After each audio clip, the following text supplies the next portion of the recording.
doctor, que el doctor Gavier está demorado todavía Sí, en la provincia, pero que está yendo hacia el estudio, ¿no es exacto. cierto? O sea Así es. que en este acto usted asumiría la defensa de todos los imputados como la audiencia anterior hasta que el doctor Gavier llegue. ¿Es Exactamente. así? Así es. Bueno, muy Gracias. bien. Entonces, vamos a dar continuidad a esta audiencia en los autos Suárez, Gabriel y otros sobre asociación ilícita, infracción artículo 303, inciso 1 y defraudación, expediente FCB 17952/2019. Si por secretaría puede informar la presencia de las partes. ¿Cómo no, señora presidenta? Bueno, se encuentran presente en la sala, en representación del Ministerio Público Fiscal, el doctor Augusto Richter.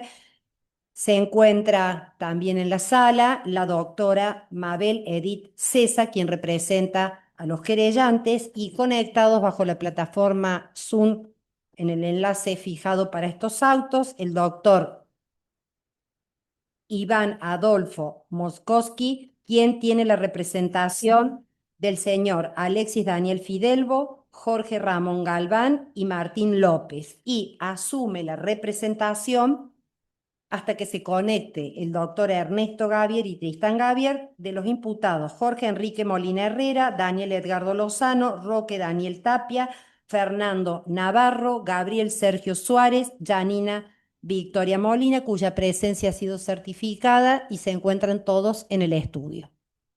Bien. Doctor, previamente hay un desistimiento presentado por usted por escrito a través del sistema Lex 100 del señor, del testigo Gustavo Adolfo Valdés y el señor Máximo Alejandro Martín. Le consulto a las partes si están de acuerdo en el desistimiento o van a insistir con la citación.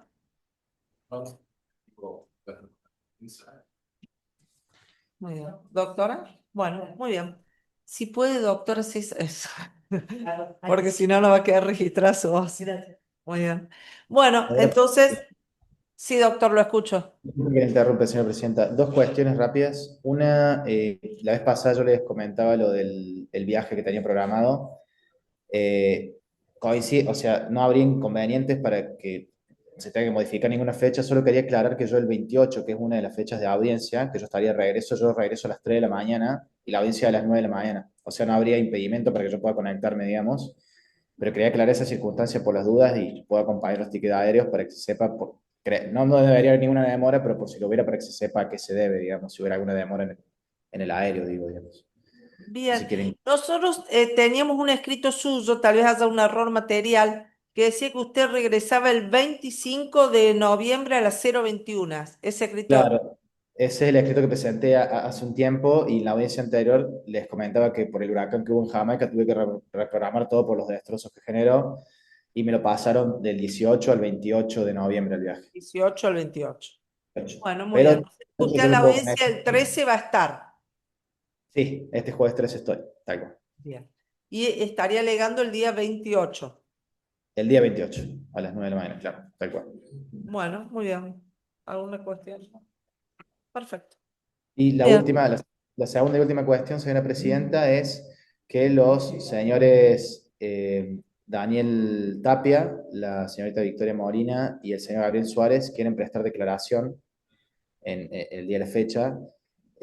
Sé que tenemos testimoniales para ver el orden en que se puede llevar a cabo según usted disponga.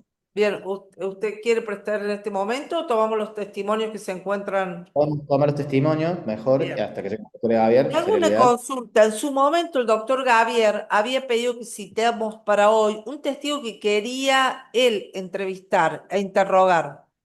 Sí, el señor ¿Cuál Acosta. testigo es? El señor Acosta. Bien, entonces el señor Acosta lo vamos a hacer pasar a un último momento para que le demos oportunidad al doctor Gavier de llegar al Sí, audio. sí. Perfecto. Bueno, Gracias. entonces vamos a hacer pasar al primer testigo, Andrés Sebastián Torres. Sí, que pidió que por favor fuera Torres.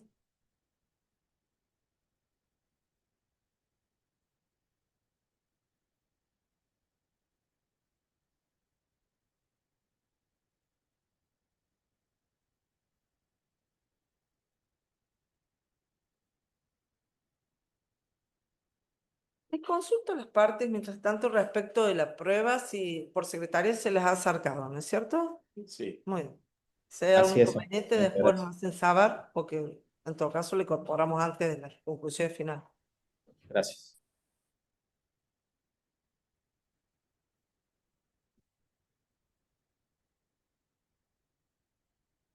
Buen día, ¿cómo está? Tome asiento, por favor. ¿Cómo está usted? Bien. Perfecto. Necesitamos que quede registrada su voz. Sí. ¿Su nombre completo es? Torres Andrés Sebastián, ¿Su DNI? 29-608-054. Ya. Usted ha sido citado a declarar, ha sido ofrecido por la defensa de los imputados, de los señores Jorge Enrique Molina Herrera, Daniel Edgardo Lozano, Roque Daniel Tapia, Fernando Navarro, Gabriel Sergio Suárez, Janina Victoria Molina, Alexis Daniel Fidelbo, José Ramón Galván y Martín López. Como testigo tienen la obligación de declarar y decir verdad de todo lo que les fuera preguntado y supiera, ¿sí? Sí. Yo le voy a tomar juramento de ley. ¿Jura decir verdad de todo lo que supiera y le fuera preguntado a la presente audiencia? Juro. Sepa que si no dice la verdad, incurre en la pena de falso testimonio, que es un delito penal. Estas personas que le comenté recién, se las nombré. ¿Usted tiene alguna relación con ellas que pueda influenciar su testimonio? Amistad, enemistad, deudor, acreedor, pariente, vecino. No, o sea, el único conocimiento que tengo es José Galván. Muy bien. ¿Qué lo une al señor José Ramón Galván? Bueno, él se conoció con mis padres hace más de 30 años, 40 prácticamente, donde yo tenía un tío que tenía una ferretería y eran los dos como compañeros de trabajo, donde ahí ellos se conocieron y formaron una amistad muy grande. Ese vínculo que usted tenían los padres y lo demás, ¿eso le impide a usted decir la verdad sobre todo No, lo que le fuera preguntado? no. Bueno. A su derecha está el Ministerio Público Fiscal, a su izquierda está la doctora César, que es la abogada de los creyentes particulares, y el doctor, que es el defensor, lo va a interrogar en este momento. Doctor, Gracias, señora presidenta. Buen día, señor Torres. ¿Qué tal? Buenos días, ¿cómo le va? ¿Cómo le va? Le consulto, al señor Galván, ¿usted lo considera un amigo? Eh, Amigo de la familia por muchísimos años, eh, que siempre él tuvimos un contacto tanto con él, la mujer y los hijos. Perfecto. ¿Sabe cómo está compuesta la familia de él? Mencionó ahí sus hijos. ¿Cuántos hijos tiene? Si tiene pareja. Sí, o sea, él está actualmente con su señora y tiene dos hijos. Eh, el varón que es más grande, Fernando, y Noelia, que es la más chica. Perfecto. ¿Sabe dónde trabaja el señor Galván? Sí, el sindicato de Luz y Fuerza. Bien. ¿Y sabe hace cuánto aproximadamente? Y más o menos unos 30 años, Bien, mayor también puede ser. No bien. recuerdo bien la cantidad, pero sí, más o menos 30 años. Problema. Sí, un aproximado. ¿Y qué concepto tiene usted del señor Galván como persona? ¿Qué le parece como persona? Muy buena persona, no, nunca eh, hemos escuchado un problema ni nada, nada malo de él, tanto como Bien, de él como de la familia. O sea, siempre fue muy atento con nosotros. bien, perfecto. Por si supiera esto, porque obviamente que usted no tiene relación con el trabajo del señor Galván, pero lo considera una persona trabajadora, ¿le consta eso a usted? Sí, sí, hay personas trabajadoras. Perfecto. Muchas gracias, señor Torres. No No, más por favor. preguntas, señora presidenta, muchas gracias. muy bien. ¿El Ministerio Público Fiscal? No, no vamos a formular preguntas. Muchas La- gracias. ¿No? Le agradecemos su colaboración con la justicia. Se encuentra desocupado. Que tenga un buen día. Muy bien, muchas gracias. Pregunté. No, entonces, la digo. Sí, Tavera. El Tavera, señor por favor. Javier Agustín Tavera.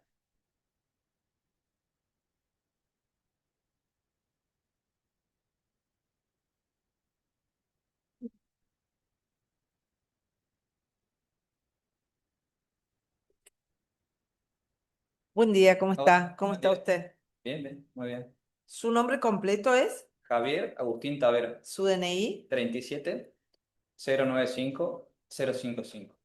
Bien. Usted ha sido ofrecido como testigo en esta causa por la defensa que se sigue contra los señores Jorge Enrique Molina Herrera, Daniel Edgardo Lozano, Roque Daniel Tapia, Fernando Navarro, Gabriel Sergio Suárez, Danina Victoria Molina, Alexis Daniel Fidelbo, José Ramón Galván y Martín López. Como testigo tiene la obligación de decir verdad y responder todo lo que supiera. ¿Sí? Por su creencia le voy a tomar juramento de ley. ¿Jura decir verdad de todo lo que le fuera preguntado en la presente audiencia? Sí, juro. Sepa que si no dice la verdad puede incurrir en la pena de falso testimonio. En relación a las personas que le referencié recién, el tribunal necesita saber si usted tiene alguna relación con ellos que pueda afectar la imparcialidad de su testimonio. Es decir, si es deudor, acreedor, pariente, tiene algún tipo de vínculo. Amigo de Alexis. Usted es amigo Alexis de... Fidelbo. Bien. Esa amistad que tiene le va a impedir decir la verdad respecto a lo que le fuera preguntado. Ah, A su derecha está el Ministerio Público, a la izquierda la doctora César, que es la abogada del creyente particular, y el doctor Mochkowski, que es el abogado defensor, que es el que va a realizarle en primer lugar las preguntas. ¿Sí? bueno. Doctor, Gracias, señora presidenta. Buen día, señor Tavera, ¿cómo le va? Le consulto, ¿hace cuánto que es amigo usted del señor Fidelbo? Yo lo conocí cuando daba clases en un gimnasio que se llama Aspe y lo habré conocido 2015, 2016, hace 10 años más o menos. Perfecto. ¿Y conoce a la familia de él? Sí, ¿Cómo está compuesta su familia, lo sabe? sí, él tiene una esposa, Joana, y dos chiquitos, Salvador y Josefina. Gracias. ¿Sabe dónde trabaja el señor Fidelbo? Sí, en el sindicato de Luz y Fuerza. Bien. ¿Y sabe hace cuánto aproximadamente? Y me ha contado, él entró por el padre al sindicato, su papá Sí. trabajaba ahí, Sí. así que hace bastante, no sabría decirte exactamente No hace hay cuánto, problema. sé que Está hace bien, está bastante. bien. Perfecto. ¿Y qué concepto tiene usted del señor Fidelbo como persona? A mí me parece una excelente persona, es mi amigo. Bien, bien, bien. Sí, Y por si esto le constara, si lo supiera, ¿sabe si, o se considera que sea una persona trabajadora, el señor Fidelbo? sí, siempre desde que lo conozco que trabaja. Perfecto. Sí, Bárbaro. Bueno, muchas gracias, señor Tavera. No más preguntas. Gracias, señor presidente. vale, gracias. ¿el Ministerio Público? ¿Qué tal? Buen día. Una sola preguntita, señor presidente. ¿Cómo le va? Nos acaba de decir que el señor Fidelbo entró por su padre al sindicato. Sí, ¿Sabe si el padre de él también estaba en el sindicato? trabajaba ahí el papá de ese. También trabajaba ahí. El papá falleció, también me dijo. Bueno, Pero sí. listo. Nada más. Gracias. Bien. Recuerde si puede hablar al micrófono, porque si no, no queda registrada su voz en el audio. Muy bien. ¿La doctora César? Bien. Bueno, ¿el ministerio algo más? ¿No? No, Muy bien. Entonces, se encuentra desocupado. Que tenga un buen día. Gracias por su colaboración. No, de nada. Hasta luego. El señor Zamil Zacer Antonio Pinto.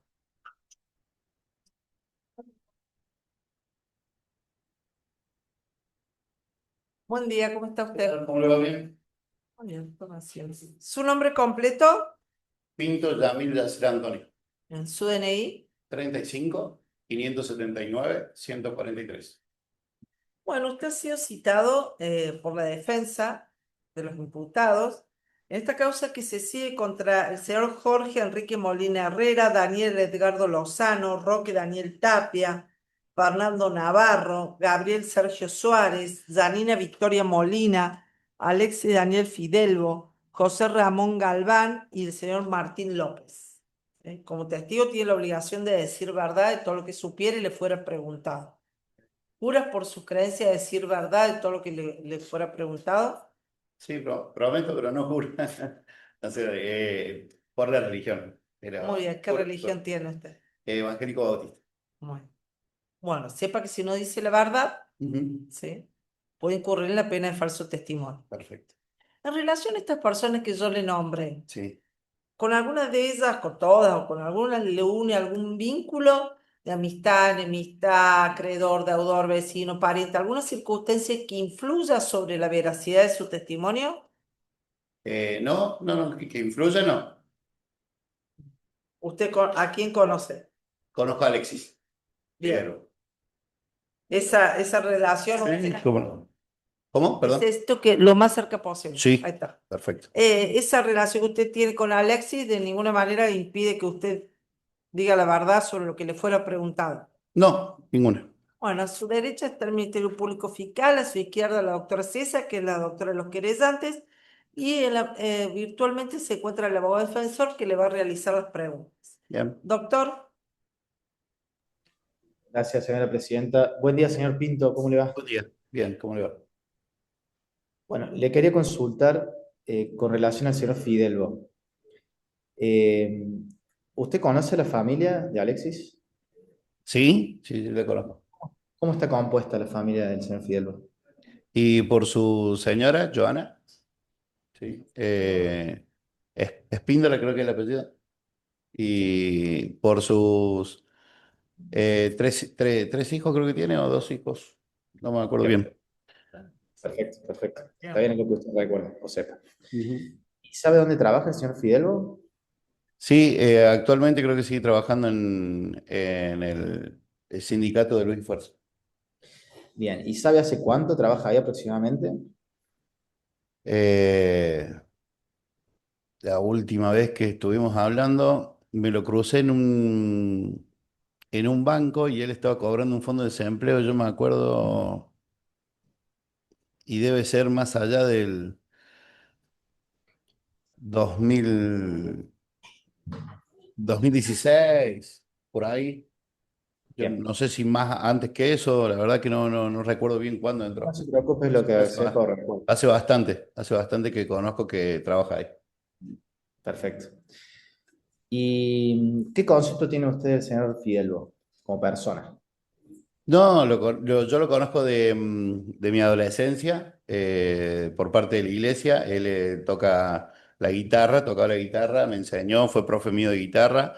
Eh, Conozco la familia de la esposa de él, ¿sí? El padre es pastor y bueno, estábamos en la iglesia ligados por medio de eso. Bien, Muchas veces he compartido escenario con él como cantante y la verdad que re buena persona, muchas veces me ha ayudado también en la parte de gimnasio, pero bien, bien, por lo menos tengo una buena imagen de él. perfecto. La última pregunta, señor Pinto, Sí. si es que le consta, si lo sabe, si es una persona trabajadora, por esto que usted comentaba. Sí, yo siempre que lo conocí, yo lo conocía que hacía, primero que hacía changas, eh, sinceramente no sé concretamente en qué, y después lo conocí por medio de un evento que hicimos, que él tiene una banda de rock, tenía una banda de rock, y hicieron un evento en el teatro, en el anfiteatro de Luis y Fuerza, y ahí conocí que él trabajaba ahí. ¿Sí? No sabía concretamente cuándo entró ni nada por el estilo, pero yo fui a hacerle sonido ahí y ahí me enteré que él trabajaba ahí. Perfecto. Bueno, muchas gracias, señor Pinto. No más preguntas. Gracias, señor Nada. presidente.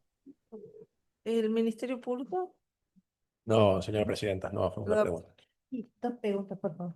Sí, Y usted dijo que lo usó el señor Fidalgo en un banco, sí, pero en el 2016 sí, calculo más o menos. estaba cobrando un fondo de desempleo.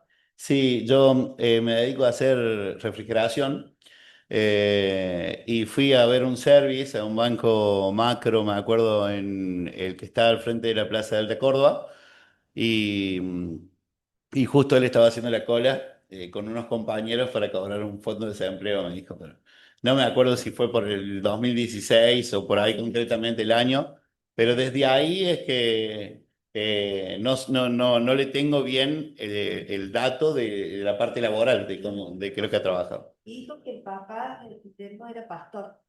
No, el suegro vendría a ser. Es el papá de Joana. Ningún problema. Bien. No habiendo más preguntas, está desocupado. Le agradecemos su colaboración con la justicia. Al pelo. Que tenga buen día. Hasta luego. Doctor, Señora Presidenta, justo acaba de llegar los doctores Javier. Se están conectando. muy bien. Ah, el doctor pasó. Bueno, muy bien. Esperamos entonces que se conecte virtualmente. Gracias. Pelada la imagen, ¿no? Sí.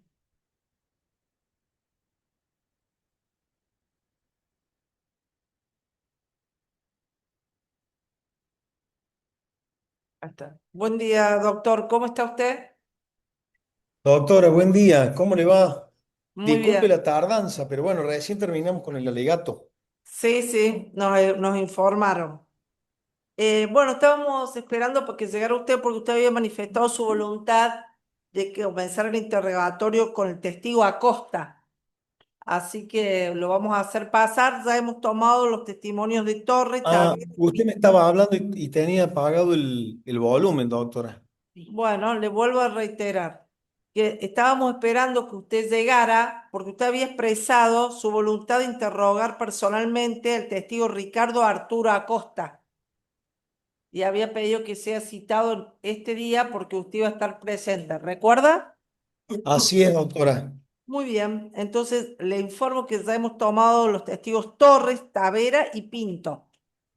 Bien, Vamos a hacer pasar al último testigo el día de la fecha, que es el señor Ricardo Arturo Acosta, entonces. bien, muchas gracias, doctora. No, por favor.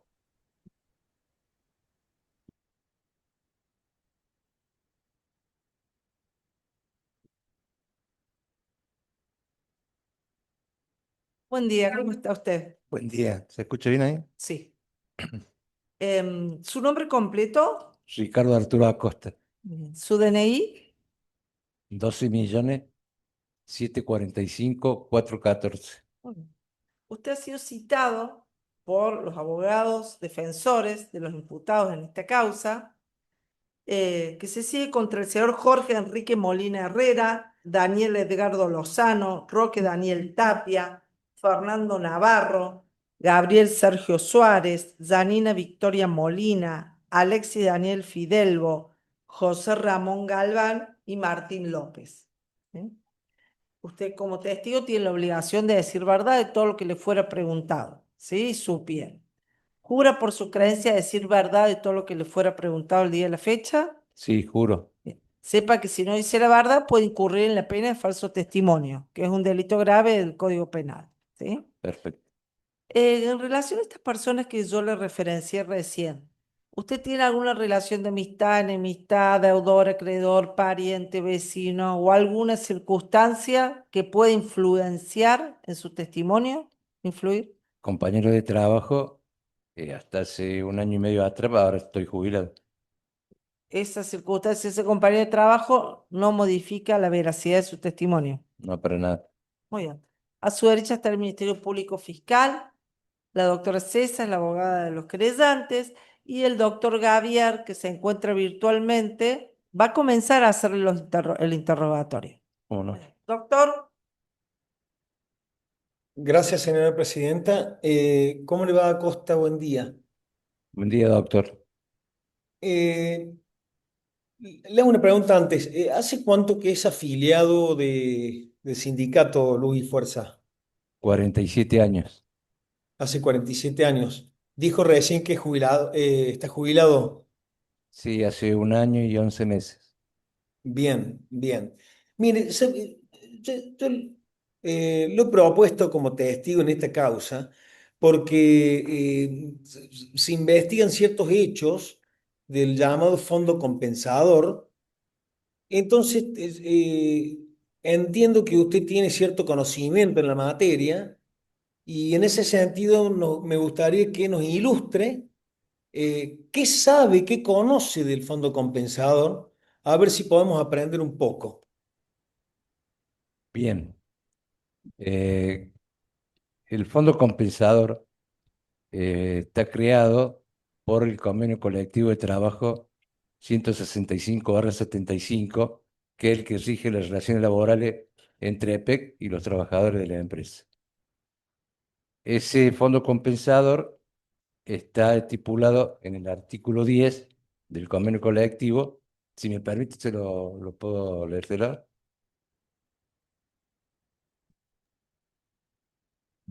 Tiene ahí el convenio colectivo. Sí, sí, sí. El artículo 10 dijo, ¿no es cierto? Está agregado al expediente. Sí.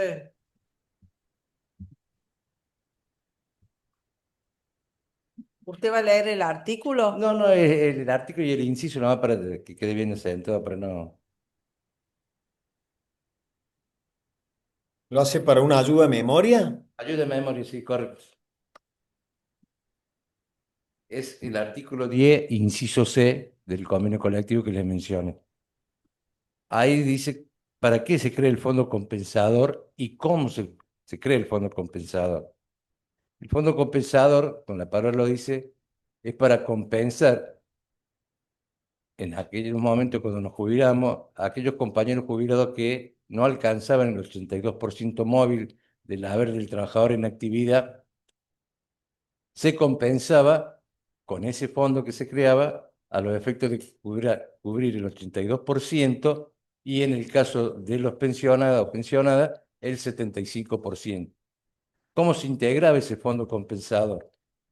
Por dos vías: el aporte de los trabajadores en actividad y la empresa provincial de energía de Córdoba que hacía su aporte al fondo.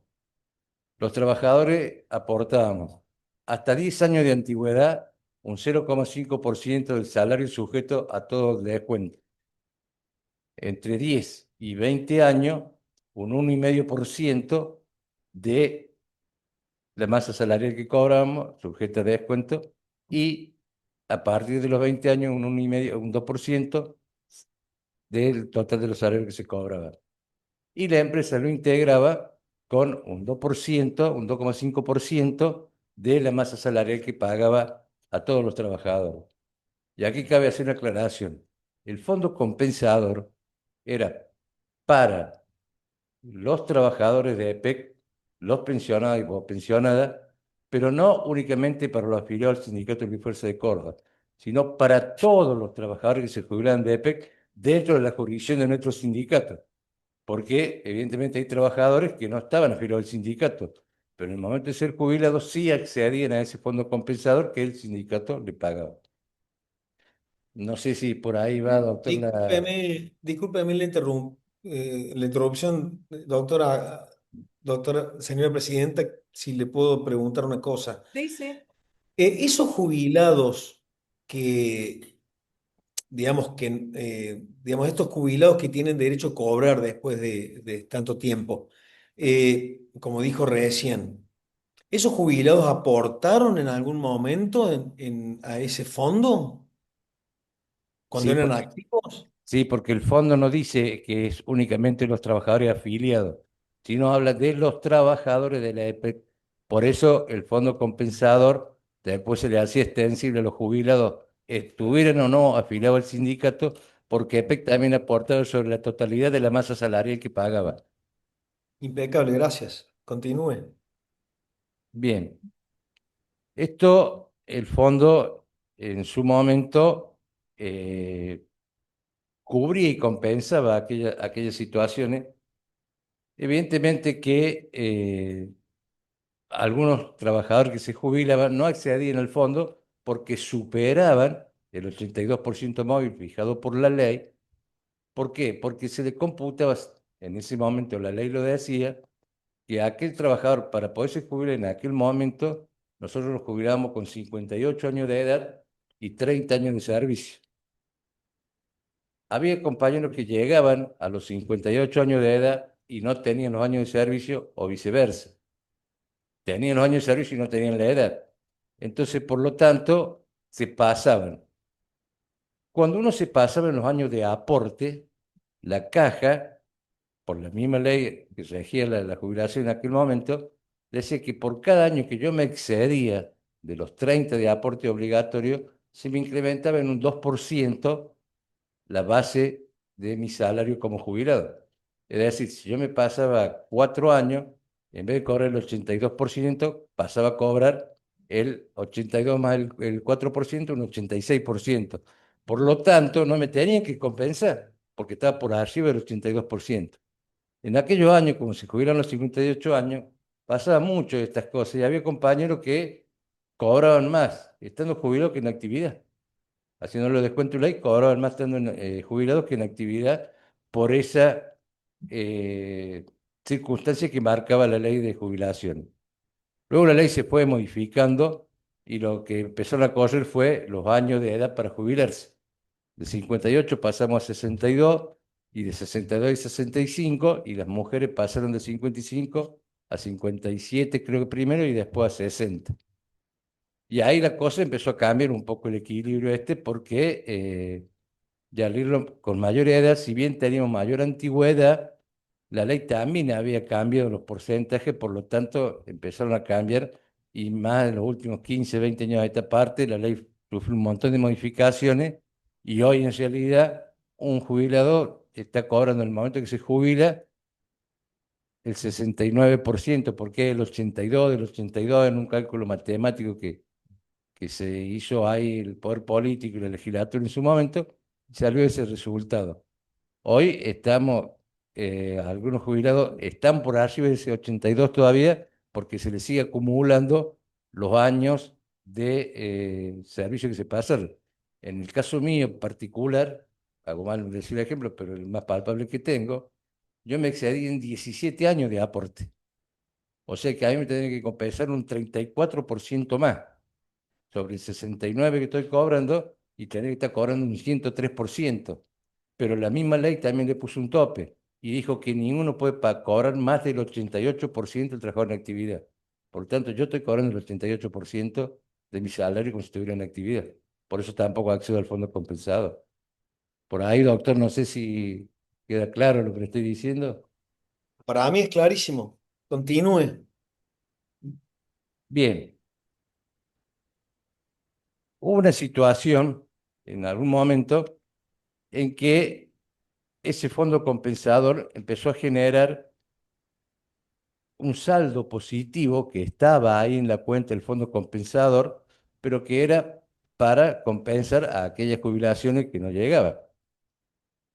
En un momento de la vida política del gremio, una asamblea general extraordinaria decidió que ese fondo, ese remanente que quedaba ahí, había que distribuirlo entre todos los jubilados y pensionados, por igual.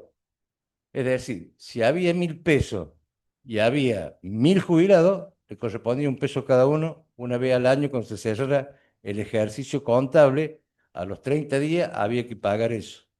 Los ejercicios contables nuestros cierran el 30 de junio de cada año, por lo tanto, las asambleas se hacen en el mes de septiembre aproximadamente, o sea, a partir de ahí, 30 días para que los jubilados y pensionados accedieran a ese remanente.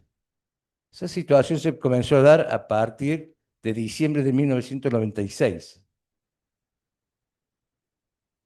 Se fue pagando el remanente, distintas situaciones fueron llevando que ese monto se fuera acumulando cada vez más, porque se incrementaba la masa de jubilado o al haber jubilados que cobraban más del 82%, no accedían al remanente, por lo tanto, no accedían al fondo compensador, por lo tanto, el remanente se quedaba.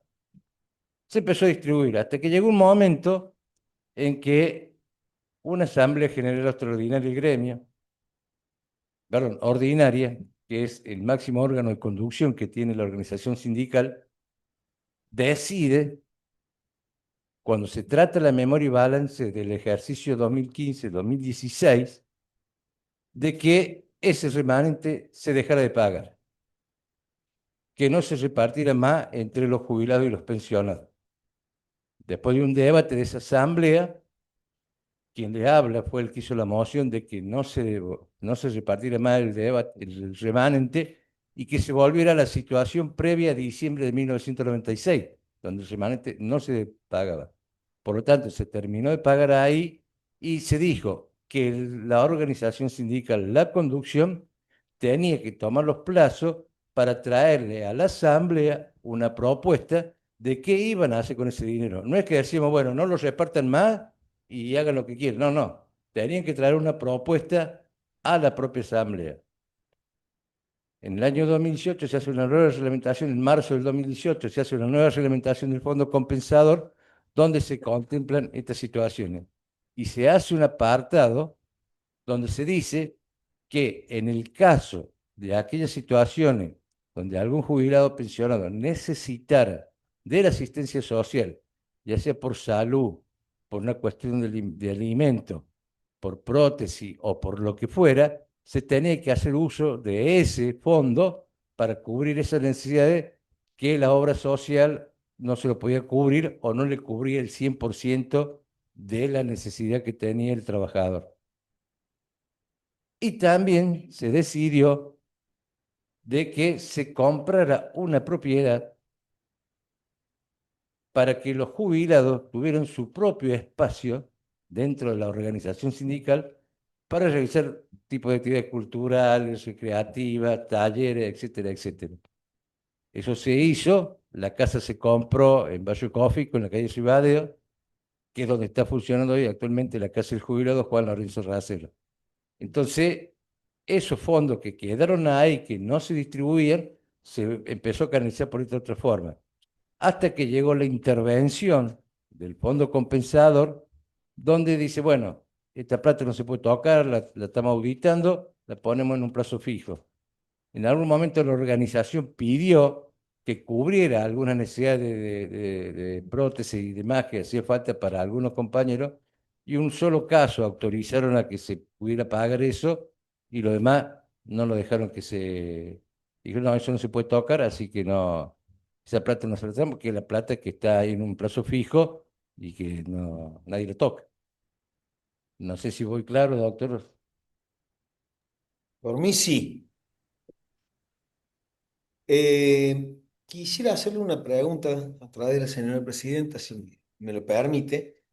Me habló del fondo compensador, si me puede hablar un poquito de si ese fondo compensador en algún momento de su existencia, digamos, si es que lo recuerda, tuvo alguna deuda, ¿no es cierto? De remanente, digamos, perdón, de remanente alguna deuda, y si recuerda aproximadamente desde qué año esa deuda. ¿Para con quién la deuda, doctor?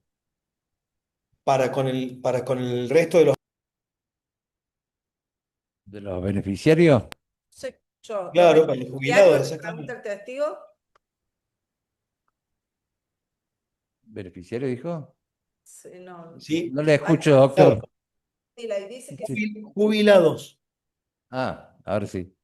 Sí, o sea, por eso es lo que le decía. Desde el momento que se cierre el ejercicio hasta que se apruebe ese ejercicio, a partir de ahí recién tiene 30 días la organización sindical para No a- entendí. hacer entrega del remanente a los beneficiarios en aquel momento. Estamos hablando de septiembre, 30 días, nos íbamos a octubre, se complicó un poco. Había un atraso, pero nunca tampoco un atraso de decir, hace 4 años, 5 años que no se paga. No, había un atraso dentro de lo que se considera los estados, el movimiento que tiene toda organización de este tipo, de que había algún atraso. A eso si le sumamos que nosotros en la mayoría de esos últimos 20 años, 25 años, hemos vivido de conflicto en conflicto, por razones que todos saben, y bueno, se demoraba un poco, pero no era por otro motivo. La deuda nunca fue una deuda monstruosa que no se pudo pagar. La deuda se iba pagando en función de el momento que el gremio tenía para poder pagar, porque si estábamos en pleno conflicto no podíamos estar pagando el fondo compensador, no porque no lo quisieron pagar, sino por cuestiones lógicas. El gremio estaba centrado en la lucha y los compañeros jubilados también se sumaban a esa lucha. Por lo tanto, no era de que acá no se quería pagar. Sí había, y también el mismo fondo dice que a partir al sexto mes de haberse notificado o saber el jubilado que tenía que recibir el beneficio, no se presentaba ni él ni un apoderado a cobrar el remanente, ese remanente quedaba en la cuenta del remanente del fondo compensado. Dígame, ¿usted recuerda a ver, si es que ha existido alguna deuda en la cual no se ha podido pagar el remanente? Y No, si que lo yo recuerde, recuerda, no. ¿desde qué año aproximadamente? No, no, que yo recuerde, deuda por la cual ya se haya dejado de pagar el remanente, no.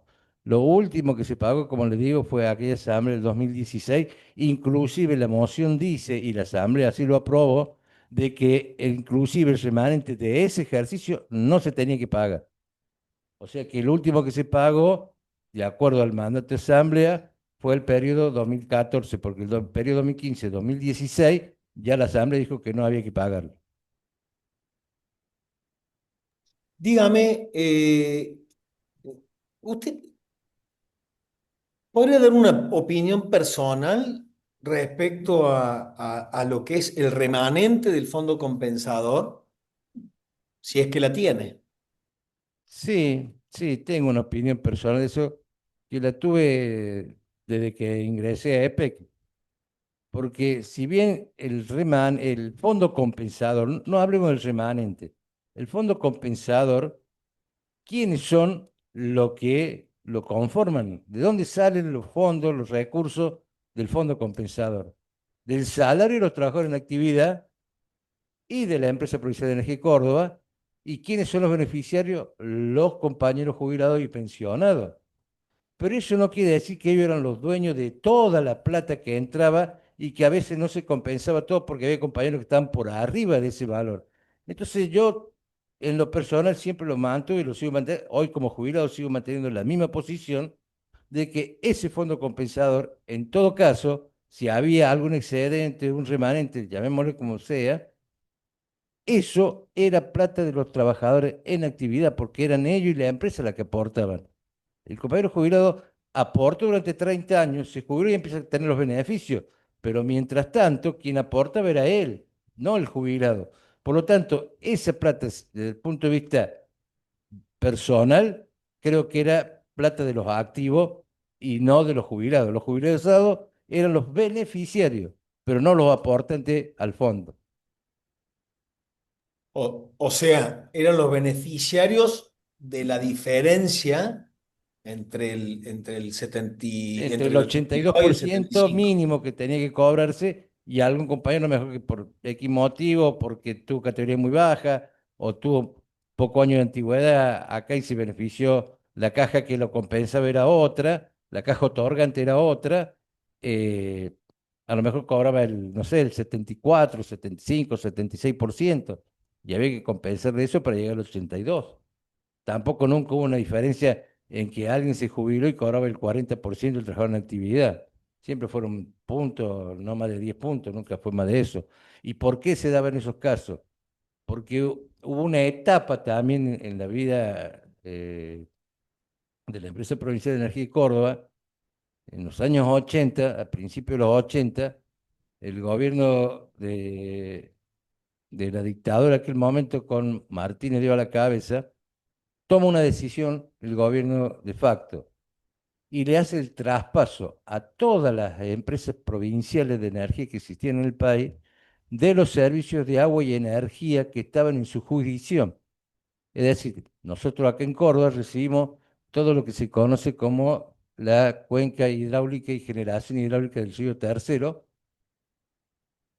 Todo eso pasa a mano de la provincia, con también las reparticiones de agua y energía que estaban acá en la provincia de Córdoba, pero pasan todas las máquinas, y también todos los trabajadores que estaban en esas centrales y en esas reparticiones de agua y energía, pero no mandan los recursos.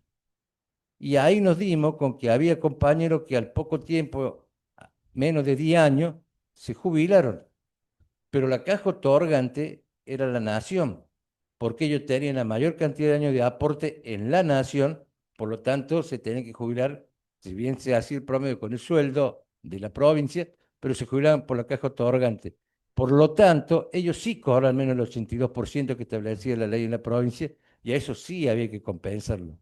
Que hoy en el fondo compensador, quienes están recibiendo ese beneficio deben ser unos 60, 70 compañeros, más no. porque no están todos jubilados por la provincia. Bien, fue muy claro, Acosta. Dígame, esto ya es una cuestión que está fuera, pero quería preguntarle si el gremio de alguna manera acompañó alguna vez, siempre o nunca, la lucha previsional, ya que estaba hablando de luchas recién. Sí, más de una vez y muchísimas veces hemos estado en la calle por eso. Inclusive en estos días se están reuniendo nuevamente las organizaciones sindicales aportantes del sistema previsional de acá en la provincia para que nos devuelvan, primero, el 82% y segundo, para que los compañeros en actividad le quiten los 4 puntos porcentuales que están pagando de más por ese aporte solidario que puso el gobernador por una emergencia hace unos años atrás y que en realidad hoy se presenta para un trabajador de APEC que está aportando el 22% al sistema previsional. Esto es decir, en términos económicos, estamos aportando el 100% más de lo que se aporta en la nación. Un trabajador en la nación al sistema de la ANSE aporta el 11% de su salario. Nosotros aportamos el 22%. Cuando la ley lo había llevado de aquel 11% a un 18%, y luego por otra emergencia hace unos años atrás, la llevaron al 22%. En estos días, casualmente, las organizaciones sindicales aportantes del sistema previsional en la provincia están tratando de ver cómo pueden hacer un planteamiento y un frente para que se disminuya de nuevo al menos ese porcentaje, esos 4 puntos solidarios que nos están sacando del salario y que no se ve reflejado luego en el salario de los trabajadores. Pero la lucha por la caja fue toda la vida. Es más, la ley 8024, que es la ley que exige en la provincia, y esto recuerdo, en aquel tiempo en la provincia de Córdoba existía la Cámara de Senadores y la Cámara de Diputados, y los que llevaron adelante la ley 8024 en aquel momento fueron senadores y diputados de extracción sindical que tenían representación en la legislatura provincial.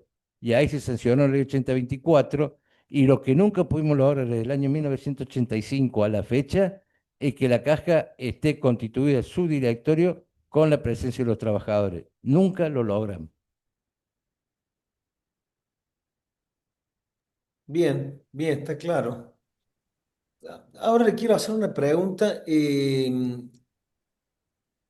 respecto a uno de los imputados, ya se lo nombró la señora presidenta, pero quería preguntarle si conoce, digamos, a Daniel Tapia y si lo conoce en su actividad como secretario de Previsional Social, digamos.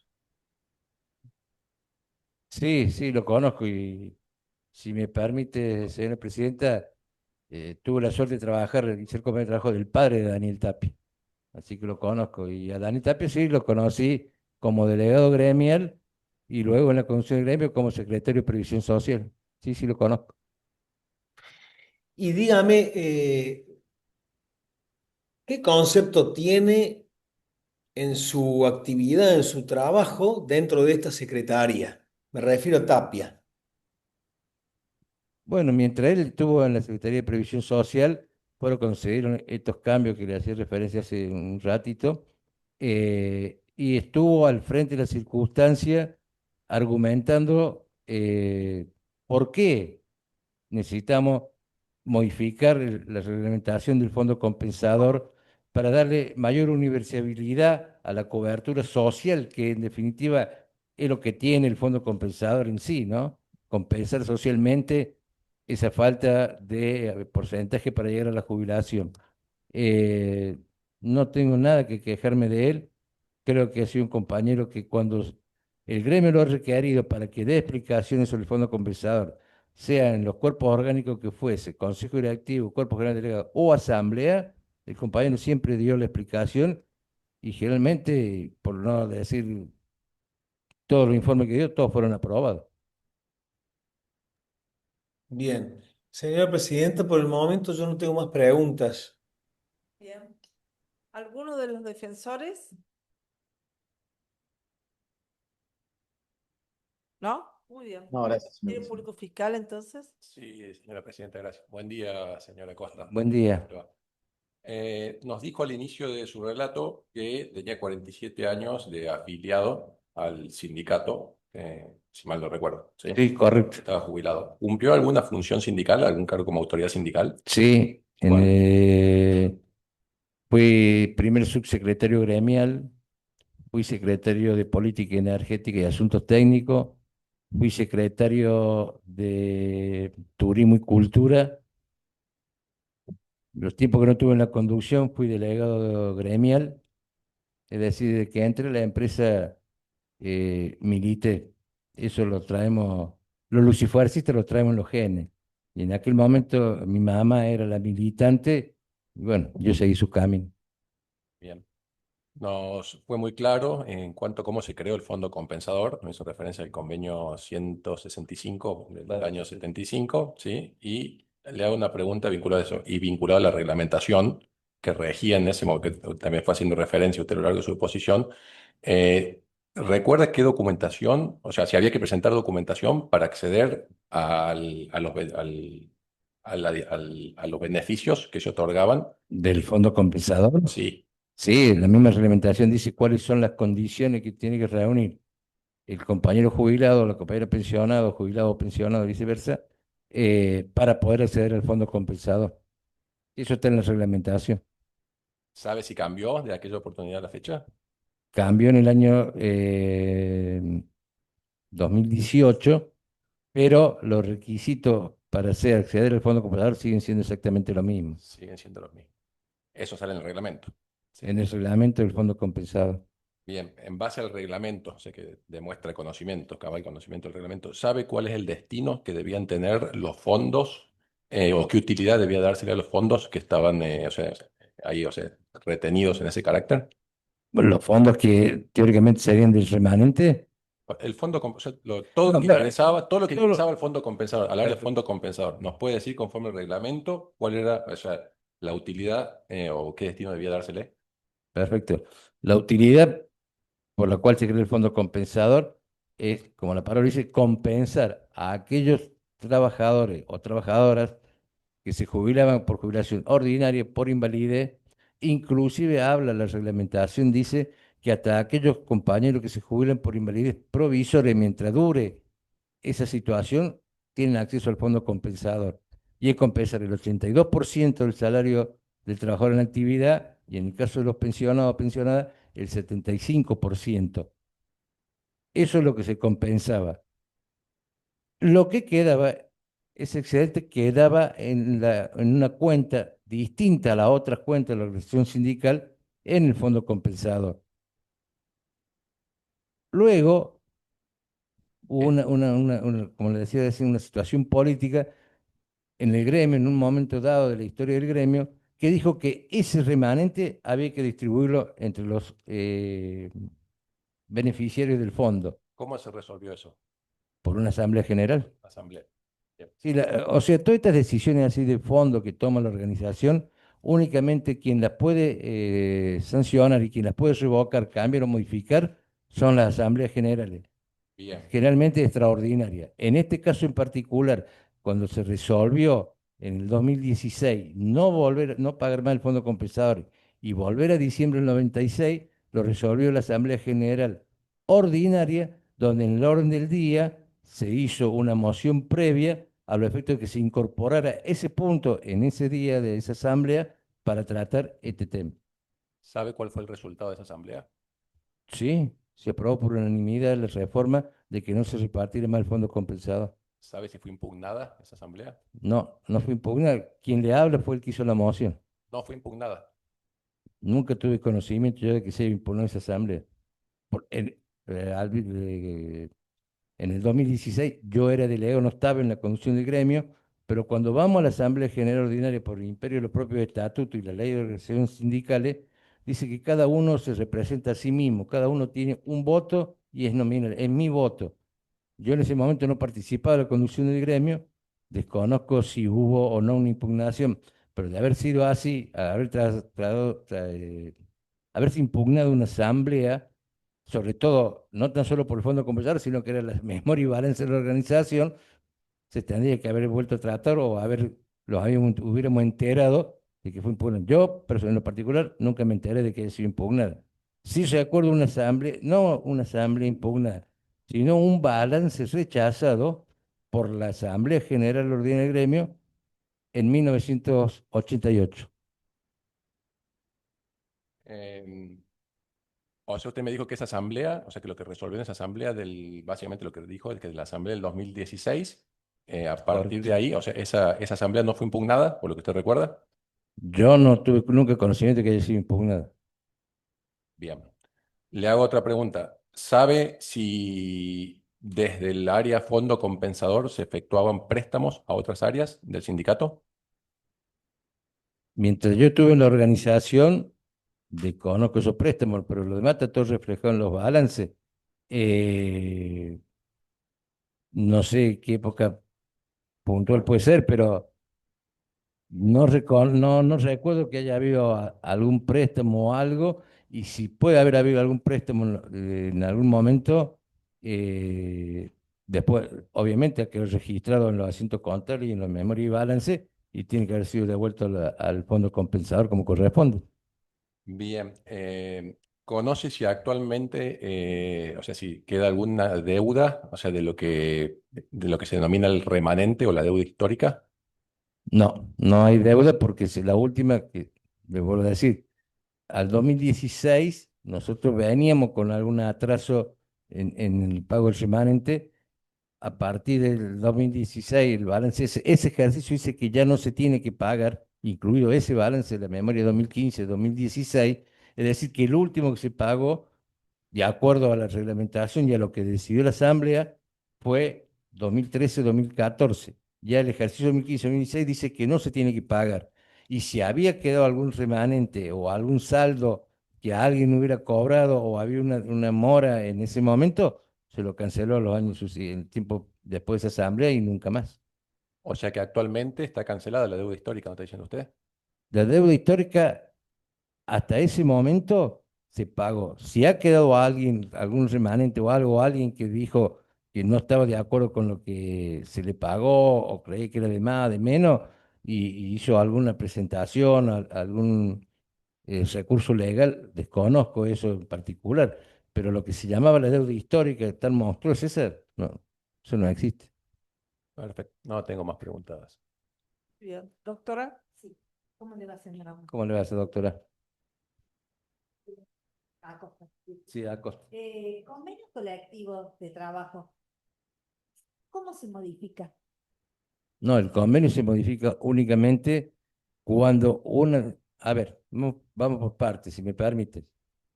El convenio colectivo de trabajo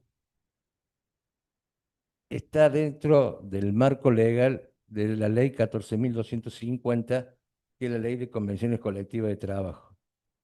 Para que exista un convenio colectivo de trabajo, tiene que haber dos partes, la parte empresarial y la parte gremial. Puesto de acuerdo las dos partes, se llaman signatarias del convenio colectivo de trabajo. Los convenios tienen tiempo de vigencia, que también lo fijan las partes. Si las partes, vencido el plazo, ninguna de las partes denuncia el convenio colectivo de trabajo ante la autoridad de aplicación, el convenio sigue teniendo vigencia hasta que se reforme por un nuevo convenio. En el caso del convenio nuestro, el 165/75, se discutió en aquel momento y nunca más se modificó. Es el vigente el día de hoy. ¿Correcto? Bien. Y le pregunto, ahí en el artículo 10 que usted nos leyó, del fondo compensador, ahí está determinado el objeto y los titulares del fondo compensador, ¿no es cierto? Dice para qué se hace y después la reglamentación también lo ratifica. Bien. Es decir, que para modificar el destino, los titulares del fondo compensador tendrían que modificar el convenio colectivo y no se ha hecho hasta la fecha. No, no, no, no, no. El convenio colectivo dice para qué se crea el fondo compensador Sí. y nosotros en la reglamentación hacemos la reglamentación en base a lo que dice el fondo compensador. Sí, Habla sobre el destino del fondo por compensador. supuesto, y el destino siguió siendo siempre los mismos, los jubilados, los pensionados. Lo que no dice ni el convenio, porque no lo dice, léalo, el apartado, ni el apartado 1, ni el apartado del inciso C del artículo 10 del convenio 165/75, en ningún lado habla del remanente. El remanente, la organización sindical, cuando ve que había ese excedente de dinero porque venía el dinero del aporte de los trabajadores, estamos hablando de cuando EPEC también tenía casi 4.500 trabajadores. Hoy no llegamos a 2.900. Entonces también las cosas han cambiado. Pero aún así, en ningún momento dice del remanente que se lo tiene que distribuir. Disculpe, ¿remanente no es parte del fondo compensador? El remanente es el fondo compensador. El remanente queda porque no hay beneficiario o porque el monto que entró es mayor al que se tiene que erogar para pagar las compensaciones. Pero en ningún momento ni el convenio colectivo de trabajo dice de que ese remanente hay que distribuirlo con alguien. Queda en la cuenta del fondo compensador. Vuelvo a insistir, por algún momento político del gremio, se decidió que había que distribuirlo. Y también por otra situación del gremio en una asamblea general ordinaria, se dice que no se tiene que volver y que queda en el fondo compensador. No es que se dejó de pagar el remanente y se fue para otro lado. Quedó en la cuenta del fondo compensador. Es por eso la plata que hay hoy en el fondo compensador. Bien, y esta deuda que usted mencionó de remanente que se le iba pagando a los jubilados y pensionados. Disculpe, doctora, no se escucha, no se ¿Estamos escucha. ahí? ¿Me escuchan? A ver, dígalo de nuevo. Digo, esa deuda es remanente. Usted dijo que se le pagaba a los jubilados y los pensionados un tiempo y que algunos no fueron a cobrarlos. ¿Cómo se los notificaba a los jubilados y los pensionados para que fueran a buscar ese crédito? Bueno, esos son mecanismos que usa la conducción. Yo en la conducción puedo tener una forma de comunicarle al afiliado. Vendrá otra conducción y utilizará otro mecanismo, pero siempre se le comunica que pero generalmente los jubilados saben que cuando se terminaba la asamblea del balance a los 30 días, ellos tenían en condiciones de venir a formar el fondo compensador. Y se lo notificaba, estamos hablando de la década del siglo pasado, ¿no? Se, Notificación de se le hacía una notificación, obviamente. Eso le pregunto porque por ahí son personas vulnerables y no todas pueden acceder a eso. Por eso pregunto. Por eso, Si si usted lee la reglamentación del fondo, dice que si está imposibilitado el beneficiario, tendrá que venir su apoderado legalmente certificado y todo eso, y bueno, él es el que... notificación que yo le pregunto cómo se hace. Y la notificación se la comunicamos por nuestro organismo de difusión, que es el Electro. No personalmente o por, digamos, notificación a la casa, al domicilio. Y yo diría que creo que no, pero es muy difícil que nosotros podamos notificar a 2.000 jubilados todos los meses cuando tenemos que cobrar el fondo compensador. Pero le vuelvo a insistir, no, el Centro Jubilado es otra organización, no tiene nada que ver con nosotros. Notificaban para que ellos fueran intermediarios. Nosotros le comunicábamos al Centro Jubilado, pero yo no puedo decir que es el Centro Jubilado porque es una organización totalmente independiente. Pregunto si por ahí mediaba para notificar nada más que eso. Desconozco lo que es el Centro Jubilado. Bien, otra pregunta. ¿Usted conoce que hubo una causa denominada ahumada que fueron condenados por administración fraudulenta del Fondo Compensador cerca de los años 2000? Sí, sí, sí. No sé si fue bien en el 2000, pero por aquella época debe haber sido, sí. Bien, ¿sabe lo que pasó con eso? No, sé que hubo una causa, ¿qué pasó? No sé. Bien. Y otra pregunta. LEPEC, usted dijo, pues, todos sabemos acá que aportaba el fondo compensador y bueno, hubo una ley que lo dejó de aportar. Pero EPEC, ¿aporta mensualmente para vivienda, para turismo, para cultura, educación y deportes un porcentaje de toda la masa salarial? ¿Un porcentaje, un aporte mensual? Usted lo ha dicho, está dentro del convenio 165/75 y nunca se modificó. O sea que supuestamente lo recibe el sindicato todos los meses. Por supuesto. Bien. Y con respecto a la obra social, ¿usted afiliado, ha sido afiliado? Y la obra social, mire, doctora, ¿cómo le puedo decir? Tengo 67 años. Y hace 67 años Bien. que me prestan los servicios de la obra social. ¿Sabe por qué? Porque mi mamá trabajaba en EPEC. A diferencia que la obra social se crea en el año 75 y en aquel momento los servicios de asistencia los prestaba la Mutual, que luego pasó a ser la obra social. los servicios de asistencia médica estaban en la calle Unión Eléctrica, no sé si ubica, los consultorios, al cual me atendía el doctor Lenner en aquel momento, que era el pediatra, estaba en la calle 27 de Abril, esquina Paso de los Andes, a media cuadra de Caruso, por la misma vereda. Bien. Y le pregunto, ¿sigue estando afiliado ahí Toda la vida. toda la vida? ¿Y cómo está el servicio de la obra social, las prestaciones? ¿Tienen las mismas clínicas? ¿Tienen más? ¿Tienen menos? Perdón, Eh, presidente, ¿qué tiene que ver eso con Sí. con este juicio? Doctora, ¿puede informar el tribunal sobre la pertinencia de la pregunta? Sí, A ver si la es formulamos o la parte repetimos. es parte de la obra social, yo quiero saber cómo está, eso está dentro de la causa, quería saber cómo están las prestaciones de la obra social En la actualidad. en la actualidad. Sí. Bien. Si en la actualidad, No, no. sí, en la La actualidad. obra social sigue prestando los servicios. Eh, a ver, algo mal, no sé si corresponde o no, ponerme como ejemplo. Yo soy diabético desde hace 38 años, insulino dependiente. Es más, recién antes de venir acá, pedí que me asistieran porque se me bajó el azúcar. No he tenido problema. Tengo una hija discapacitada de 43 años, discapacitada motriz, es psicólogo y trabaja en EPEC. Y le ha dado toda la cobertura a la obra social toda la vida. O sea, la obra social está pasando lo mismo cimbronazo que pasa la salud en la Argentina. Ahora, si usted me dice que hay alguna obra social que esté bien en la Argentina, dígame. No, bueno, por eso yo tampoco.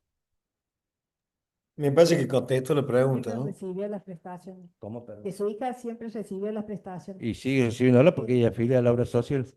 Aparte que le dieron prestaciones en la obra social. Doctora, eso No. escapa al No, objeto del proceso. si es una cuestión personal, no sé. Eso escapa al objeto del proceso. ¿Alguna pregunta más? No. Doctor. Una pregunta. ¿Nos puede decir, recién nos refirió varios, que había ocupado varios cargos sindicales, ¿sí? En el 2016 particularmente, ¿recuerda qué cargo tenía? Delegado gremial. Delegado gremial. No era miembro del consejo directivo. Sí, sí, de acuerdo. Y si recuerda, en base, o sea, me dijo que en esta asamblea del 2016 se resolvió que no se distribuía más el remanente. ¿Sí? Correcto. ¿Sabe qué fue del destino de ese remanente? O sea, Por eso le estoy diciendo, el remanente quedó y la organización sindical presentó luego una nueva reglamentación del fondo compensador donde decía que ese destino del remanente quedaba destinado para prestar las prestaciones médico-asistenciales de algunas patologías de alta complejidad que el sistema de salud no lo eso fue en el preveía. 2018, por lo que dijo usted, ¿no? Ahí apareció la reglamentación, Después yo le pero mientras pregunto, tanto, del 2016 al 2018, cuando estaban ahí en la cuenta, ¿En dónde estaban los fondos? Dijo? y en la cuenta del fondo compensador. La cuenta. Bueno, nada más, gracias. Doctora, Una aclaración, atento justamente su paso por el sindicato en todas las funciones, fue vocal también en alguna oportunidad. Sí, Tuvo conocimiento, aparte, digamos, del año 2000 que le acaba de manifestar a la querella de que supo de que hubo una causa por defraudación. Hasta antes de la denuncia que efectúan Martínez, Luján y Duarte, hubo cuestionamientos ¿en qué aspecto, doctor? y críticas al funcionamiento del fondo compensador, si escuchó irregularidades, si se presentó alguien a reclamar este fondo compensador que no se liquidaba. Mire, en lo formal, no.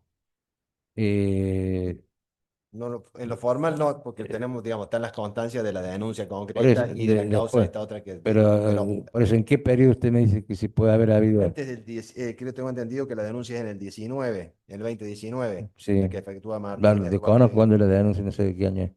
Bueno, más o menos, antes del 2019. No, lo que puede haber es comentarios de café y de pasillo que todo el mundo se queja.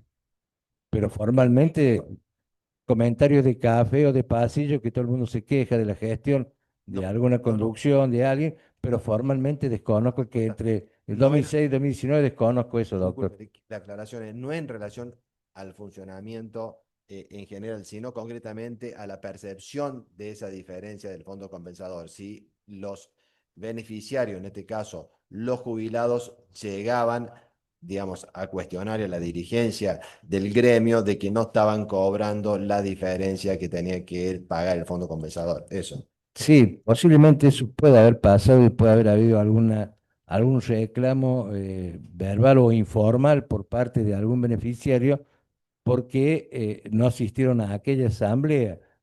Eh, Nuestro estatuto orgánico de funcionamiento como institución es claro, dice que las asambleas participan los trabajadores activos, no los pasivos, pero sí dice, también lo dice el estatuto, que cuando se traten temas inherentes a los pasivos, a la clase pasiva y lo afecta directamente a ellos, ellos tienen la palabra y tienen voz y voto en esa asamblea en particular. Si en algún momento de ellos, cuando se decidió esto, los jubilados que no participaron en aquella asamblea, tal vez no se hayan enterado que se dejó de pagar el remanente por decisión de la asamblea, pero hubo un importante número de jubilados de esa asamblea que sí participaron.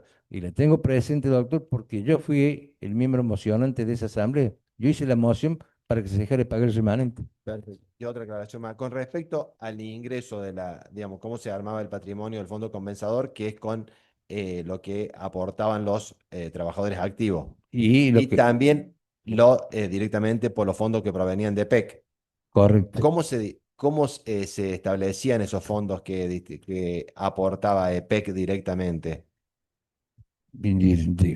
En aquel momento, calculo que había sido a través de cheque que le depositaron en la cuenta. Bien, pero digamos, era un porcentaje permanente, fijo. Está establecido en el convenio colectivo de trabajo que hacía recién referencia la doctora, en el artículo, el artículo 10, inciso C, apartado 1, dice cómo se compone el fondo compensador y que EPEC pone el 2,5% de la masa salarial. Bien, eso es lo que quería saber. 2,5. Muy bien, muchas gracias. No tengo nada. Doctora, doctores. No, bueno, Muchas gracias, señora presidenta. bueno, muchas gracias por su colaboración con la justicia. No hay más preguntas, está desocupado. No, muchas Que tenga gracias. buen día. Gracias igualmente. Bueno, entonces hemos concluido de tomar todos los testimonios que se han ofrecido. Pasaríamos un cuarto intermedio para el día 13. Muy bien, cierto, perdón, me había olvidado. Perdón, doctor, usted había manifestado que sus imputados querían declarar.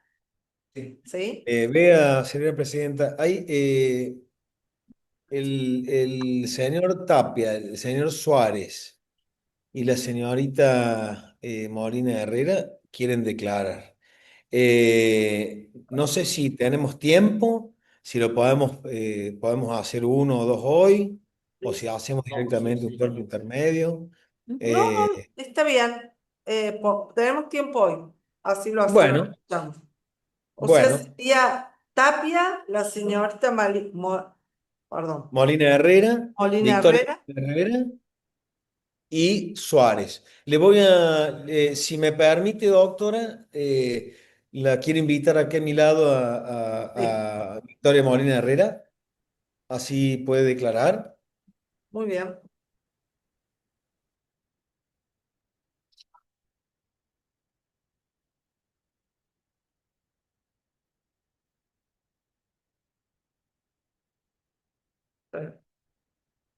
Buen día, ¿cómo está? Buen día, ¿cómo están? Doctor, le consto, ¿va a contestar preguntas o simplemente va a declarar? No, quiero hacer una pequeña declaración, doctora. Muchas gracias. Bueno, muy bien. Entonces le escuchamos con la voz fuerte, si puede ser, así queda registrada la grabación. Bueno, sí, en mi declaración del día de la fecha quiero expresar que yo desde el año No se 2007... está escuchando, discúlpenos. Bueno, Puede Sí, ser. normal, tranquilo. ¿Cómo me lo contas, Ana? bueno. Sí, quiero expresar que desde el año 2007 yo trabajo en EPEC, en la gerencia de recursos humanos hasta el día de la fecha, siempre cumpliendo con mis horarios habituales de la empresa y cumpliendo mis labores allí. Al cargo de subsecretaria de Previsión Social accedí en el año 2016. Aquí quiero hacer hincapié en que la imputación que me hacen en el periodo comprendido entre junio del 2014 a diciembre del 2015, yo no tenía ese cargo. También quiero aclarar que yo nunca tuve firma autorizada en el sindicato, nunca tuve permiso gremial, siempre trabajé en EPEC, como dije, no tuve poder de decisión, ni ningún tipo de intervención, ni manejo de los fondos. Yo accedí a ese cargo para cumplimentar con el cupo femenino que tiene que haber en las listas eleccionarias y también porque al trabajar en recursos humanos yo podía asesorar al personal en condición de jubilarse. Les podía hacer algunas tramitaciones, los derivaba a las áreas correspondientes de la gerencia en la cual trabajo. Esa es mi declaración. Finalizo diciendo que nunca tuve ningún tipo de intervención ni conocimiento de los hechos por los cuales se me están imputando. Bueno, muy bien. ¿Quiere agregar algo más? No, nada más, eso es todo. Muy Muchas bien, gracias. muchas gracias. Gracias. ¿Quién sigue, doctor? Sí, voy a llamar a Daniel Tapia, Sí, que está en otra sala porque lo Victoria esperamos. quería quedar sola. Un segundo.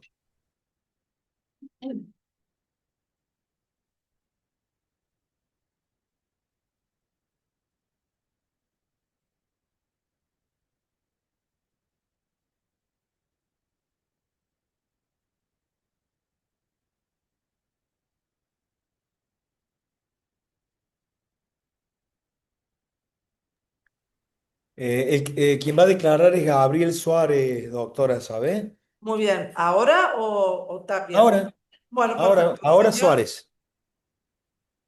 ¿va a contestar preguntas, doctor? No, no, doctora. Bueno, muy bien. Señor Suárez, lo escuchamos entonces. Buenas tardes, antes que todo. Bueno, teniendo en cuenta el desarrollo del juicio, he observado una serie de elementos que necesitan, a mi humilde entender, centralizarse específicamente en una situación con una precisión determinada de que atrás de todo este juicio hay un gran inconveniente o trasfondo político, a consideración de que el gobierno de la provincia de Córdoba trataba permanentemente de privatizar la empresa provincial de energía.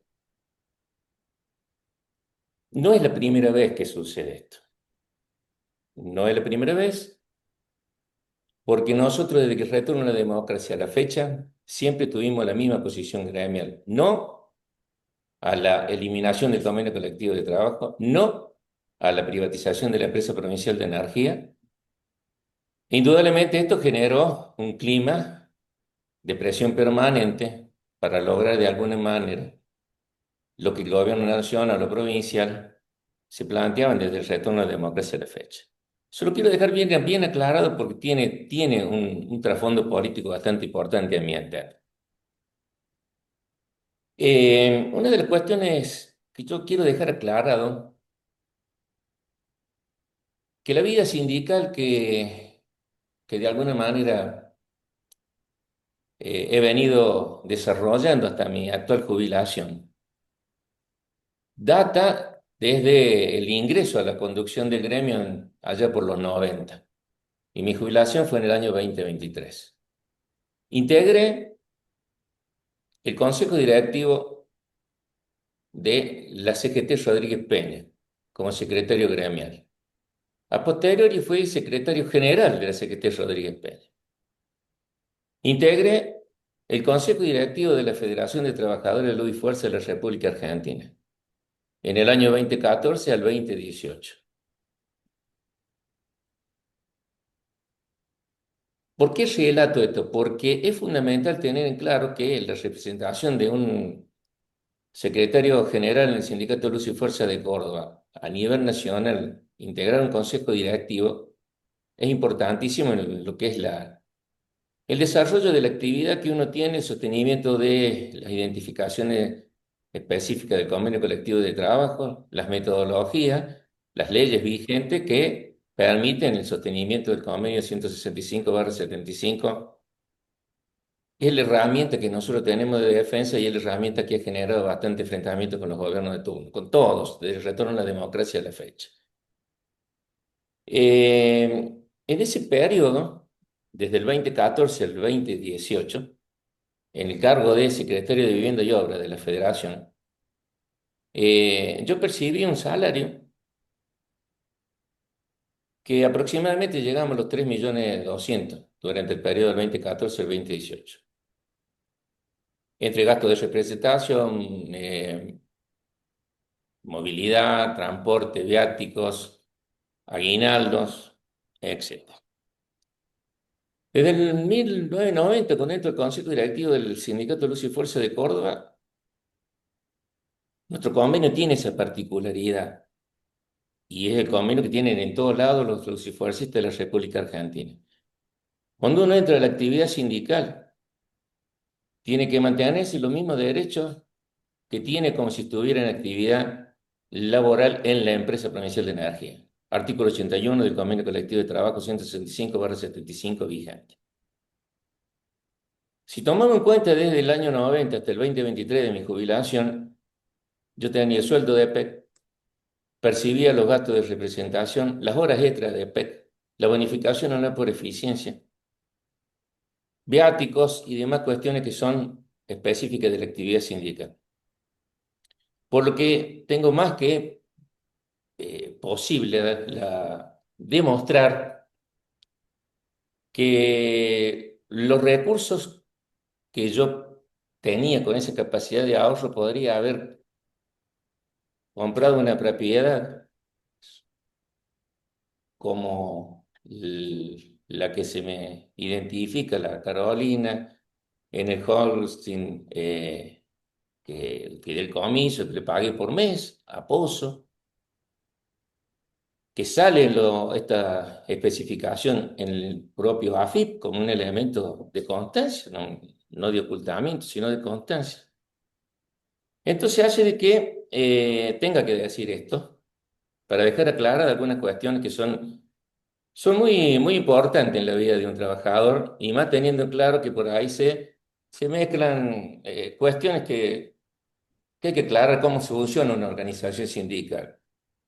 ¿Cuál es el convenio colectivo de trabajo que nos representa? Y cuáles son los derechos que tenemos en nuestra actividad sindical y en los derechos que tenemos también en lo que hace al funcionamiento de la empresa provincial de energía.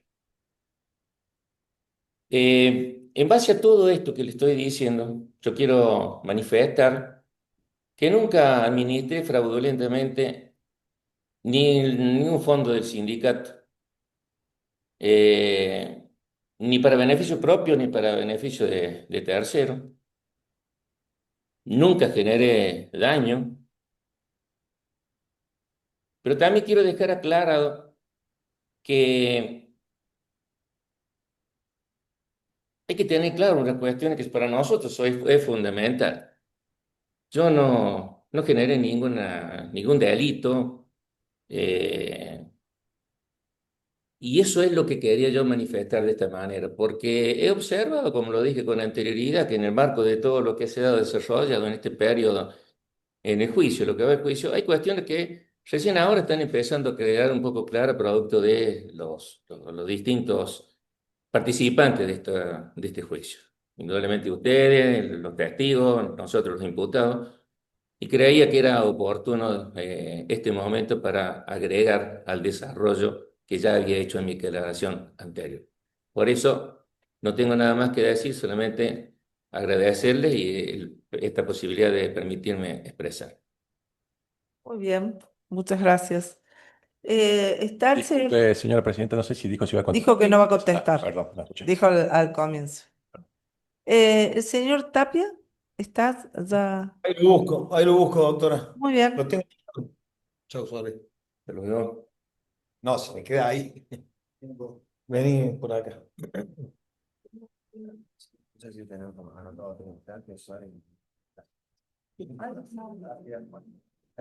No, Suárez, la señora Janina y Tapia, 3. ¿Cómo está, señor Tapia? Buen día. ¿Qué tal, doctora? ¿Cómo le va? nos ha manifestado su abogado defensor que es su voluntad hacer una declaración. ¿Usted va a contestar preguntas de las partes? No, aclarar un par de temas. Muy bien, entonces lo escuchamos. Bueno, cuando yo llegué a la Secretaría de Previsión Social, allá por el año 2014, uno se empieza a interiorizar de cómo es el tema previsional. Cuestión que había leído mucho, pero es una cuestión estar y otra no estar, verlo de afuera. En primer lugar, el tema remanente no figura en nuestro convenio colectivo de trabajo. En primer lugar eso. Segundo, siempre hubo deuda, nunca hubo remanente. Está en la probatoria que se presentó en su momento y en mi declaración por escrito. Siempre vinimos atrás de un pago de remanente. ¿Qué provocaba esto? No había superavitario, no había excedente, no había sobrante. Había una deuda figurada en balance y aprobada por todas las asambleas generales que venían desde el año 2001, cuando tuvimos la lucha contra la privatización de EPEC, donde no había un mango en el gremio. Esa fue la situación que me tocó afrontar. Otra de las cuestiones, cuando no se paga un remanente completo porque faltan los afiliados o no afiliados, bien dijo Acosta recién, suma esa deuda al otro remanente. O sea que seguimos sumando deuda y deuda y deuda. Y vivimos en un país que la anualidad de inflación no es el 1%, es mucho más. Eso provocaba una bola de nieve, si se lo puede expresar así, que iba a llevar puesta la institución. Se la iba a llevar puesta la institución. Cuando yo llego, había deuda de compensación del fondo compensador. La deuda genuina que por ahí escuché, deuda genuina a los que no llegaban al 82% y al 75%, que venían la mayoría de agua y energía de la nación. Nos pusimos al día. En 2018, en el mes de mayo, sale una ley, la 10.549, que anula las contribuciones patronales al fondo compensador. Nos pone en un escenario totalmente distinto. ¿Por qué? Porque el reglamento nuevo del fondo compensador, que lo aprueba la Asamblea en 2018, dice explícitamente que los fondos van a beneficio de los jubilados solamente. Teníamos una deuda de remanente. Se reconoce el día que se hace el reglamento la deuda histórica y que había que pagarla. Se llama al centro de jubilados porque siempre las querellas legales vinieron del centro de jubilados. Nos reunimos con la comisión directiva del centro de jubilados, se firmó un acuerdo de pago de la deuda histórica y se empezó a pagar por tanda de 50. Y le digo más, doctora, ellos eran los que hacían los listados de todos los compañeros afiliados y no afiliados. Y nosotros transferíamos, luego de que ellos presentaran la documentación ante escribano, CBU, DNI y firma, hacíamos la transferencia de la deuda histórica. A todo esto coincidió con un comienzo de conflicto con EPEC, donde no ingresaban los fondos en tiempo y forma. Entonces, todo ese panorama, porque veo muchos grises, sobre todo en los que hicieron los compañeros, porque son compañeros, los compañeros que hicieron la denuncia, que uno es afiliado, los otros dos no. Yo lo recibía cada 2 semanas, siempre amablemente y diciéndole que la deuda iba a ser reconocida. Y así se avanzó en el pago de la deuda del remanente. Otra cosa más le quiero aclarar. Ningún sindicato de luz y fuerza del país paga remanente. Se usa para compensación. ¿Y sabe por qué están los fondos en una cuenta única? Porque el reglamento que hicimos en el gremio, en la conducción, lo dice así. ¿Y por qué está la acumulación de fondos? Esto es fácil, sacar la cuenta. No se paga el remanente, el supuesto remanente, porque es deuda. Y otra cosa más que le voy a agregar. Todas las leyes modificatorias a la 8024, el destino de esos fondos era para compensar esas leyes modificatorias que hasta ahora no han sido compensadas. ¿Qué quiero decir con esto? La secretaría de que yo estuve siempre fue de puertas abiertas. Yo era elemento de consulta del centro de jubilados y de todos los compañeros jubilados y pensionados, y también activos, porque ahora van a empezar a tener un rol muy importante el aporte de los activos, porque ha quedado solo, las contribuciones patronales no entran más.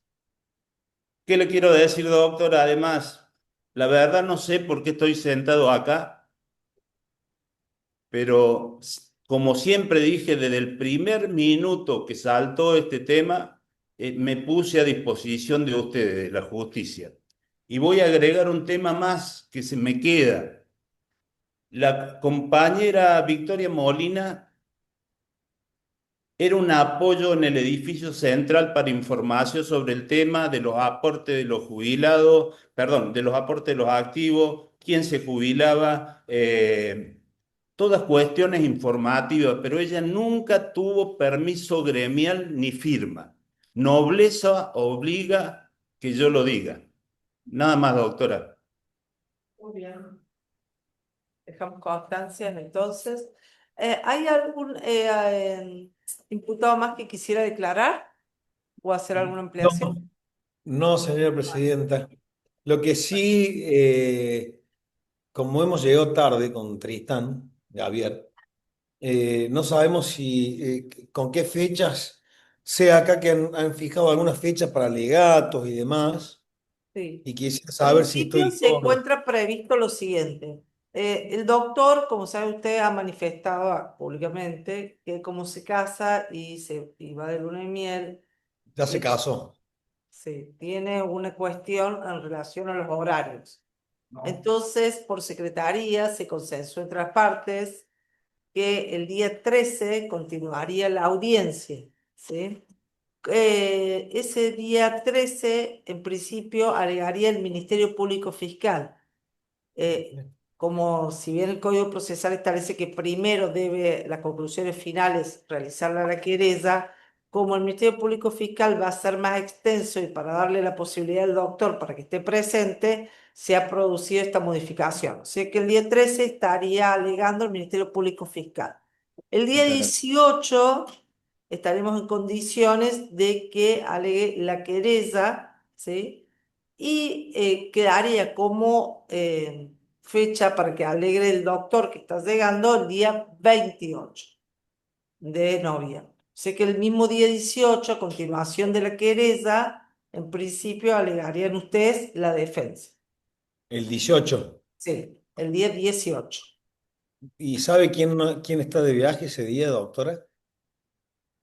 No entiendo, doctor, qué me está diciendo. Y el doctor Tristán Gaviria está de viaje ese día. Bueno, Está bien, pero esa no audiencia sé. ya estaba fijada, en todo caso alegue usted, doctor. Sí, en todo caso sí. O que Muy bien, pare entonces. el viaje. Bueno, La gracias, audiencia doctor. empieza a las 9 horas. ¿Usted, doctora, en Sí, cuánto? No, yo no. Bien, no sé que a las 10 de la mañana ya puede comenzar, doctor, a alegar. bárbaro, buenísimo. Buenísimo, está Y el día anotado. 28 lo estaríamos esperando el doctor y haríamos la última palabra el día 28. ¿Sí? Por secretaría, le hemos acercado la documental que en principio vamos a incorporar en la próxima audiencia. El Ministerio Público Fiscal ya ha hecho llegar alguna cuestión. ¿La doctora está de acuerdo? Ah, perfecto. Bueno, así que la defensa por secretaría, si advierte que hay alguna cuestión para agregar o hay algún error o algo, por favor nos hagan saber, así ya pasamos a incorporarla la próxima audiencia. Entonces vamos a hacer un cuarto intermedio hasta el día 13 a las 9 horas. Gracias. Perfecto. Bueno, gracias, señora presidenta. Gracias, señor